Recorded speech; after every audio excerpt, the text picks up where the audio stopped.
Hello, fellow Rhetoric of Rock class members and Dr. Palmieri. My name is Scotti Thurwatcher, and along with being a full-time student here at UWO, I am also the lead singer and frontman for a local band called Naughty Monkey. It occurred to me that when we were given this project, while being involved in the local music scene, my colleagues and friends and I are very fortunate to have a unique view of the world and the music scene as a whole from the stage. For this presentation, the rhetorical act or acts that I've chosen to cover is the local Fox Valley music scene.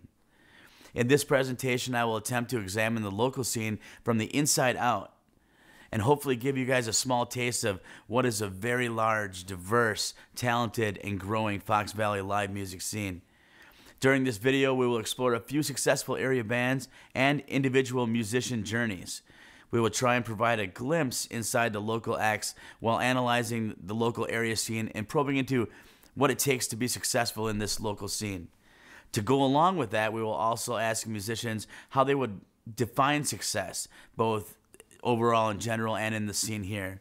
A huge thank you goes out to Marc of Rock Garden Studios for all of his help with this video, and all the musicians who participated for their sacrifice, their time for making this video. I hope you guys enjoy it. So that's basically the way my whole life has started out, like that at a very young age, in the church 3 days a week, vocally, learning by sitting by my mother or by my father, so high range with my mom, imitating my dad's bass voice, you know, and kind of built myself up vocally that way without even knowing. Well, I guess growing up there was always music in the house on some level, and even outside of the house in my extended family. One of my uncles played in a band for years. My dad was always kind of had an instrument or two laying around, so it was easy for me to kind of pick something up and just start trying things out on my own. Chris Szebeni's story is ever since he was a kid, when he was 3 years old, his dad had a polka band, and they would practice downstairs in the basement, and I would always be enamored by the drummer. So I would just sit there and watch him play drums, and then when they'd go take a break, they'd go to the bar downstairs. Like, we had a bar downstairs. And I would sneak on the drums and just start copying what he was doing. That moment, I knew that I had something in me that has to be examined in his music. The very first band I was ever in actually was Liquid Groove, which was a Grateful Dead cover band. I grew up playing the drums for about 18 years. I played piano for 4. All my brothers played instruments from guitar to saxophone to trumpets, and all of them played piano at some point. And I never really sang. I loved to do it, but I never really sang. I was never really in choir or anything like that. Once in a while, if I had a few too many, I could get up and do some karaoke. I started playing drums at a young age. My dad was a drummer, and I took drums in middle school and high school and played in band, did the marching thing and all that. And when I graduated high school, I was looking for a band, and I stumbled across a blues band in the area that were all a lot older than me. I actually kind of self-taught myself how to play drums when I graduated high school. My dad was a drummer back in the 60s and 70s. He died when I was young, and I've always wanted to follow in his footsteps, so I kind of taught myself. Moved down here to go to college. I'm from the UP. Moved down here to go to college, took some time off, for 12 years, didn't play drums. Just decided I wanted to get back into it. Heard the music scene down here. I wanted to be part of it. I mean, I knew that from the start. I have been involved in musical theater all my life. I've been literally since I was a little kid. My mom was throwing me in all those auditions. I started out in a high school band called Wandering Aimlessly back when I was a senior in high school. My college band was called FBNC. It was short for Free Beer No Cover. What got me inspired for music was my parents owned a tavern, starting when I was age 2 or 3, up north, and I gravitated to the jukebox. That was my Jesus. And I remember very early on finding a chair high enough to where I could press my ear against the speaker. My brother, who I still play with, we kind of fed off each other. He was doing the same thing that I was, picking up a guitar, forming little makeshift bands in our basement and whatnot, and just kind of growing that way. And as we kind of started getting into high school and that sort of thing, you start meeting other people that coming from similar situations and just getting together for jam sessions and whatnot. And so ever since that happened, I've been playing drums and jazz drums and all that kind of stuff. But I've also sang for my whole life, and so the two kind of infused when I was about 12 years old. And I knew that I can try to do other things, but it's not going to work. But it kind of happened on a fluke where I walked into, I remember it, the Wooden Nickel on my way to meet some buddies downtown Appleton. And I had to pee horribly. I had to go, So I walked in, I stumbled into the Wooden Nickel. And there's a gentleman in there doing an acoustic show, and the bar was packed. And I just I turned around. I was like, oh my God, this guy's awesome. I really dig this. He's playing songs I love. Forgot I even had to go to the bathroom. I'm text messaging my buddies, hey, get over here, blah, blah, blah. And I was the first one on my block to have MTV. Then, I'd moved away to explore the acting thing and came back and was given an opportunity to try out this project. And so thus Naughty Monkey was born. It's the first and only band I've ever been in. First video I ever saw in my life was Phil Collins, In the Air Tonight. I saw the drums, and I heard this, boom, boom, boom, boom, boom, boom. And I'll never forget it as long as I live. It was just inevitable that I was going to be a musician. But I loved the sound of records also, and I loved, everything there. So my mom got me into piano lessons at age 5. Fell in love with hair metal in the 80s. Never really gave it up. I've been kind of stuck there as far as what I feel is true music, what moves me personally. And I tried out, and they, for some reason, took me. I have no idea why. I was 18 years old, and I played the blues. I know I'm meant to do something musically in my life. I've known it all my life. In March, we'll have been together for 8 years. It's been an incredible, incredible journey with a bunch of great guys. I think we're all very different, and yet somehow we've managed to make it work. And we just go out there. We've known from the beginning none of us wanted to be rich and famous. None of us wanted to be diva rock stars. We just want to go out, have a good time. Me personally, put a smile on people's faces. Our drummer Tex, I think, just wanted to drink as much free beer as possible. The genre that we are has so many levels to it. We're not a pop band. we're kind of all over the board. For the most part, I always call it like a roots rock, feel good, kind of good vibe sort of stuff. There's a ton of different influences. The guys in my band that come from a bunch of different backgrounds, so I can bring just a straightforward rock and roll song to the table, and next thing you know, it's got a metal twist or a jazz twist or a sort of thing like that. So I keep it pretty open-ended, but for the most part, it's real rootsy rock. We're not an alternative hard rock band, but we have a lot of genres within our music. So I'm giving up answering the question of what kind of music we play or what genre. We play music. Our genre would be a cover band. I like to say we kind of cover everything from some 70s songs all the way up to some recent modern alt-rock type stuff. We may tend to lean a little into the power pop punk realm. I think that's probably if I had to pick a true sense for a feel that we have as a group together. I think we really come together when it comes to that punk vibe. It's so hard, you know? It's like, we're country, obviously not country. We're not gangster rap. Not that. An 80s, 90s hair metal band here locally. We're alternative, we are pop, we are rock. We're adult contemporary. We're all over the place. I would probably call the Rooftop Jumpers a modern rock cover band. If you enjoy good music, 3-part harmonies, big harmonies, guitar solos, good old-fashioned rock and roll with some alternative edge, you'll like us. We're a cover band, and it consists mostly of 90s to today pop rock and rock. We're an original band,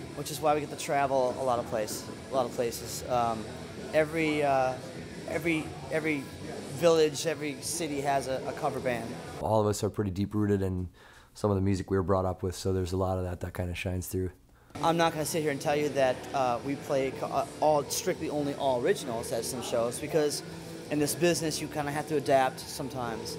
And if that means we have to play some covers to get a certain thing happening, for them to open their minds to originals, we do it. 90s rock to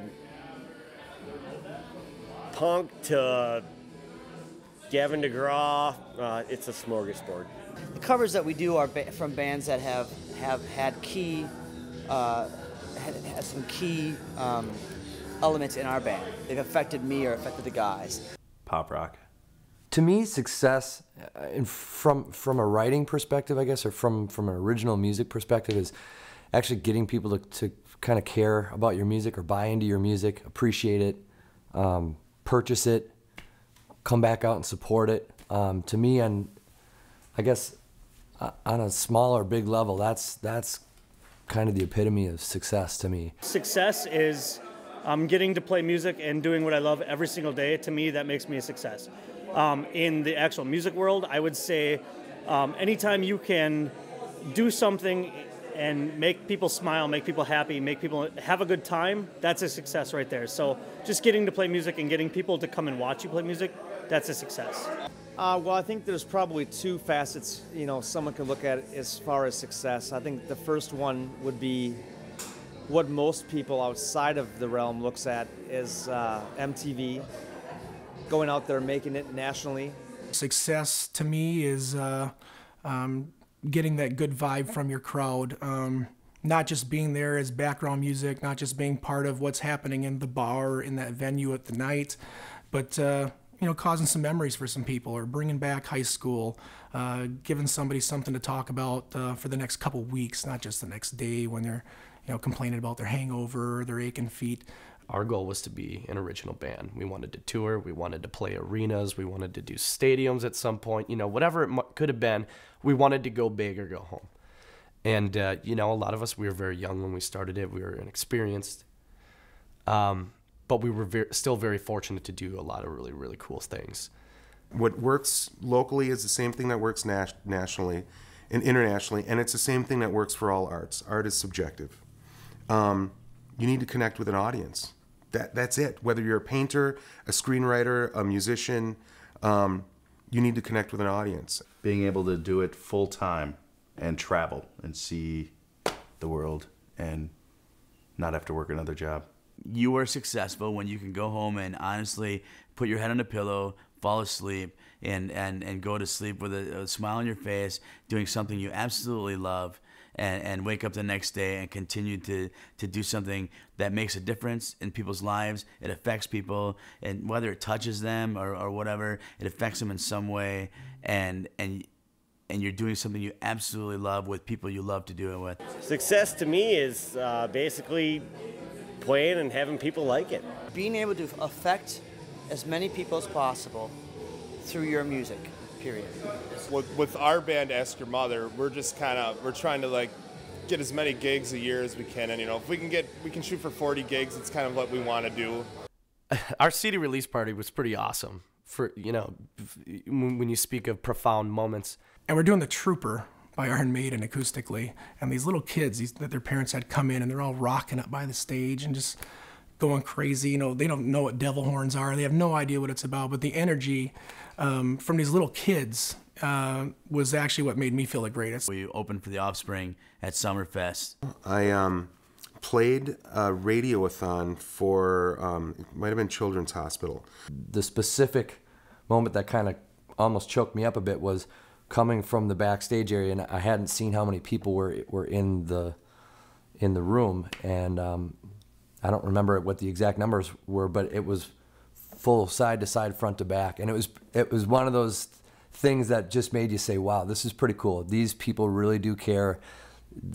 You have made some sort of an impact. Right now, my greatest moment is right now. I'm spilling Jack Daniels down my chin. But no one had told me there's actually going to be sick children there. Shared the stage with the Black Crowes. We got to have dinner with the whole band, minus Chris Robinson, because he was doing his thing. When you kind of get taken back a little bit, and like I said, you kind of get choked up a little bit, and you're like, wow, you got to take a couple deep breaths. And his name was Austin, and he was a cancer patient. And then there was another boy there, I don't remember his name, and this girl named Emily. Cutest little girl you could ever care to look at. And she was strapped into this wheelchair machine contraption that was keeping her alive.